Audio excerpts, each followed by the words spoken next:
চাৰিটা বস্তু নাই, চাৰিটা বেমাৰো নাই, গোল bladder, appendix, hypertension, sugar.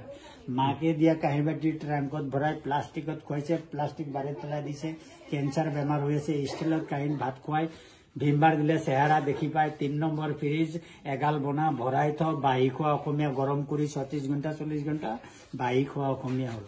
Antique মোবাইলে জীয়েকে মাকক ঠগি আছে, পুতেকে বাপেকক ঠগি আছে। এই চাৰিটা বস্তুৱে মানুহক জুৰুলা কৰি দিলে। ইউজ কৰা সামগ্ৰী কলে বাটা ঝাৰু, চুৰা ঝাৰু, উৰুখাৰু ঝাৰু, ফুল ঝাৰু, নাৰিকলৰ ঝাৰু, জাতিলাও খোলাত নিমখ পৰা, এইটো মাংস কুটা কুটুনা কৈছে, মাংস কাটাই এইটো অসমীয়াত জাকি, নেপালীত উদান, মৰাপাতৰ ৰছী দুডাল বা পুতি দিয়া, মাজত ৰছীটো বান্ধি দিলে পইলটো জুলি থাকিব। মাকে কাম কৰিব, বেল্লা চকী, জোখা চিঙা, ভাত চলোৱা, খৰিকা, স্কেল, গৰু খুটি, টঙাল চোচা, তেল পেৰিলে তেল পাতি খোৱা, পুৰি তৰকাৰী খোৱা, পাতৰ বাটি, কাপোৰ ধোৱা মাৰি, গোবৰ পাচি, ৰান্ধা মৰা ফ্ৰেম, খেতি কৰা সঁজুলি, খেৰৰ ঘৰ, এইটো তাম পিতল কাম। তাম পিতল ইয়াত 3টা বাচন আছে, কাঁহৰ বাটি, পিতলৰ চৰিয়া, তামৰ পাত্ৰ বা তামৰ কলহ। এই 3টা বাচনত ভাত খোৱা মানুহৰ 4টা বেমাৰ নাছিল, গোল ব্লেডাৰ, এপেণ্ডিক্স, হাইপাৰটেনছন, চুগাৰ। এতিয়া মাকে দিয়া বস্তুটো ট্ৰাংকত ভৰাই থৈ মানুহটো কৈছে দোকানৰ পৰা ষ্টিল প্লাষ্টিক আনি দিয়ে, কালি জন্ম হোৱাৰ পিছত এপেণ্ডিক্স হৈছে। মস্ত এলেৱা হ'ল অসমৰ ৰাইজ। ষ্টিল কালৰা গাভৰু চলি ককা আইতা BA ডিগ্ৰী তেতিয়াও আছিল, এতিয়াও আছে, কিন্তু 4টা বস্তু পোৱা নাছিল। কি পোৱা নাই? 1930 চনৰ মানুহে প্লাষ্টিক, ষ্টিল, মোবাইল, ফ্ৰিজ। 4টা বস্তু নাই, 4টা বেমাৰো নাই, গোল ব্লেডাৰ, এপেণ্ডিক্স, হাইপাৰটেনছন, চুগাৰ। মাকে দিয়া কাঁহী বাটি ট্ৰাংকত ভৰাই প্লাষ্টিকত খুৱাইছে, প্লাষ্টিক বাৰীত পেলাই দিছে, কেঞ্চাৰ বেমাৰ হৈ আছে, ষ্টিলত কাঁহীত ভাত খুৱাই ভীমবাৰ দিলে চেহেৰা দেখি পায়। 3 নম্বৰ ফ্ৰিজ এগাল বনা ভৰাই থ, বাঢ়ি খোৱা অসমীয়া গৰম কৰি 36 ঘণ্টা 40 ঘণ্টা বাঢ়ি খোৱা অসমীয়া হ'ল। এণ্টিক মোবাইলে জীয়েকে মাকক ঠগি আছে, পুতেকে বাপেকক ঠগি আছে। এই 4টা বস্তুৱে মানুহক জুৰুলা কৰি দিলে। 5টা বস্তু লগাই নেপালীত কৈছে পঞ্চে বাজা, অসমীয়াত নৰসিংহা, পকে বজোৱা।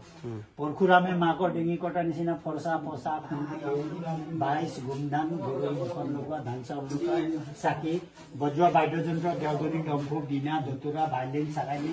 বীণাই মানে নেপালী ক'ব নাই, এইটো চেপেনা, কপিতা, কলম কটাৰী, মহ বলি দিয়া, অকমনি কোৰ, চব্জি কুটা, মৈদা, যুদ্ধৰ টাইমত ডিঙি কটা, তৰোৱাল, হাবি কটা, চিন্তা, ঘাঁহ খেৰ কাটি পেলাই গৰুক খোৱা, ওজন বস্তু ভৰাই পিঠি দাঙি লৈ আহ। ধাননি পথাৰত বাটৰ চৰা পৰিলে বাটুল গুটি মাৰি খেদি দিয়ে। বুঢ়া বুঢ়ী হলে লোৱা লাখতি, খেৰৰ চেণ্ডেল, মা দেউতা ঢুকালে নেপালী লৰাই 45 দিন পিন্ধে, আগৰ আহোমৰ খৰম পিন্ধিছিল, 45 দিন পিন্ধে। ডলা, চালনী, জখলা, মহৰিঙৰ ফণি দি চুলি আঁচুৰিছিল। তেল, ঘি ৰখা কাঠৰ পাত্ৰ, টোটেল কাঠ, এভৰিথিং কাঠত, চব কাঠৰ। এইটো এই ভাইটি কিতাপত আছে, আম হৈছে অখলি, অসমীয়াত ওলাল।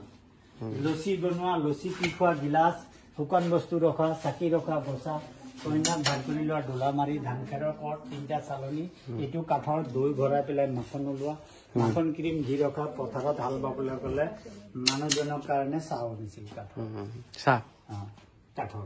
এতিয়া ইয়াৰ পিছতে এলুমিনিয়াম ষ্টিল।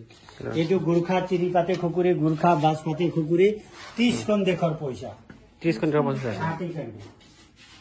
এইটো ককাই ডাইলেক্ট মৰা পইচা, পঢ়া শুনা নকৰিবি, ফুটা কৰি এটা নিদিওঁ, হিন্দীত 1 ফুটি কৰি দিওঁ গানি। এইবিলাক ফৰণীয়া টিপ দিয়া কিছুমান কালেকশ্যন কৰা 30খন। এইটো ধান খেৰৰ গজৰা, ধান খেৰৰ ঘুমাউৰি পিৰা কৈছে নেপালীসকলে, অসমীয়াত ধৰা টাইপ বহা।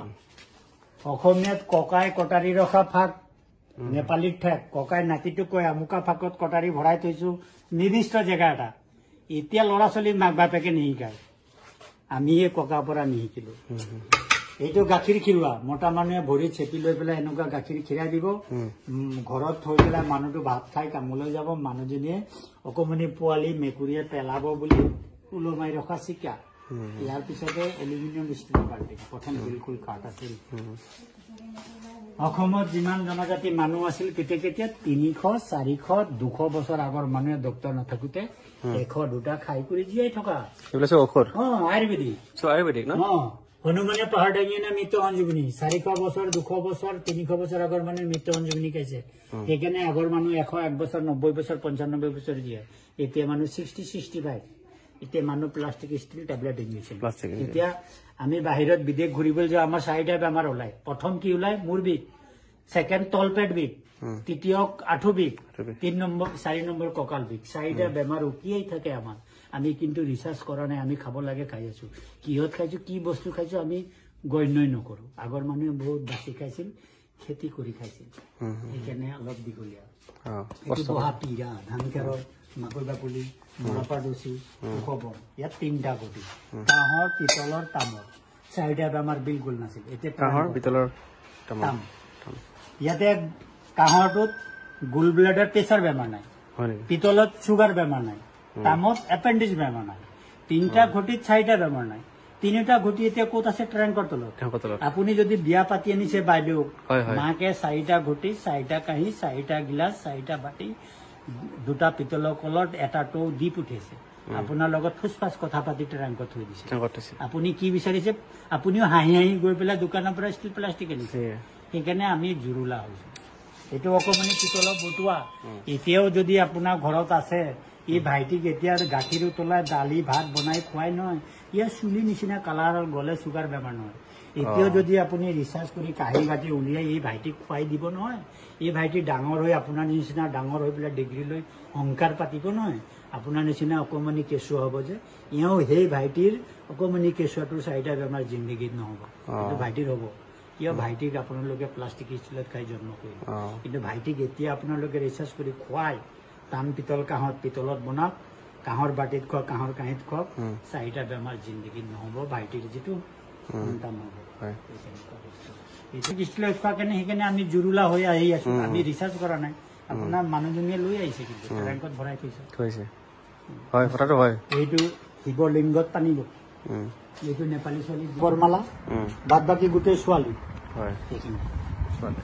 এইটোৱে চাওক 3 বছৰ আগত দোকানত অসমৰ ৰাইজে গাত মৰা পাৰফিউম বিচাৰি পোৱা নাই ফচ মাৰিবলৈ মানুহজনীয়ে মানুহটোক কি কৈছে ৰূপৰ লগত চন্দনৰ লাখতি লগাই দে তাৰ ডিঙিত পিনে গোটেই টাউন চন্দন গুন্ধাই এতিয়া কি গুন্ধাই পাৰফিউম গুন্ধাই সেইকাৰণে আমি বেমাৰী আমি ব্যৱহাৰ কেমিকেল ইউজ কৰি আছো ঠিক আছে এইটো ৰাউণ্ড টেবুল আকৌ এইটো জিপচি গাড়ী টায়াৰ তলত স্কুটি টায়াৰ প্লাইউড লগাই দিছে প্লাষ্টিক ৰছীৰে বৈ দিছে গোটেই ৰছীখিনি আনি পেলাই ইয়াত আঠা লগাই চিচা বহাই দিছে এই ডাঙৰ ল'ৰাই নতুনকৈ বনাইছিলে আমি 5,000 টকাত কিনি আনিছো